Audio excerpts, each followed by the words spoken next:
Балалык мезгил бүт электе майып болуп, өз алдынча жан багууга мүмкүнчүлүк жок болсо, бирөөгө көз каранды болуп жашоо ар бир адамдын жүрөгүн оорута турган маселе. Баш калабызда мына ушундай балдарды тарбиялап чыгарчу жайлар көп эле. Балдардын жогуна бар болуп, жемтигин толтуруп тургандыгы да жакшы көрүнүш. Бул аптада шаарыбыздагы мүмкүнчүлүгү чектелген балдар борборунда майып балдарды колдоо максатында кайрымдуулук акциясы өткөрүлдү.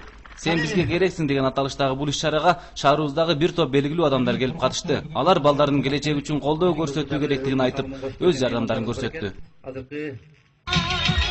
Ушундай маанайда уланган акцияга бир топ ырчы чоорчулар да келип, бир күн болсо да балдардын маанайын көтөрүү менен арек болушту. Көздөрүнөн армандын учкуну көрүнүп турган балдардын балалык жашоосу да бактылуу болуп турду. Жылда барсам, жылда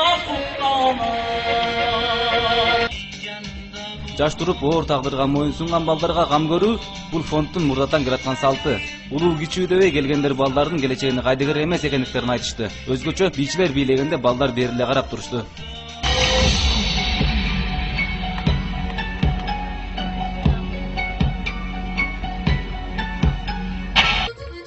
Келген коноктордон түшкөн жардамдар бат эле көзгө толо түштү.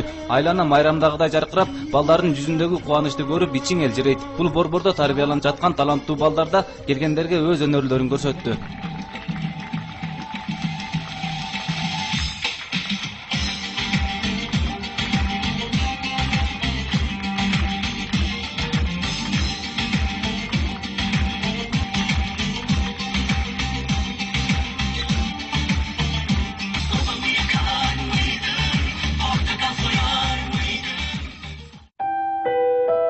Аттиң дейсиң, ушул балдар велосипед тээп ойносо болбойт беле?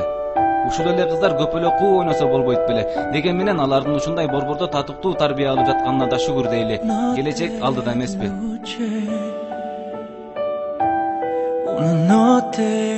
Мен бүгүн ушу акцияга келген колдоочулардын баарына чын жүрөктөн ыраазымын. Себеби деген бул балдардын проблемасы бир эле ата эненин проблемасы эмес. Бул деген бүт өлкөнүн проблемасы. Жашоо улана берет. Эч качан кыргыз элинин кайрымдуулук касиети азайбасын. Жетимби же майыппы, мындай балдар да коомдун бир бөлүгү. Андыктан алардын да татыктуу жашоого укугу бар. Мындай аянычтуу күнгө туш болгон балдардын тагдыры ар бир адамды ойлондурушу керек.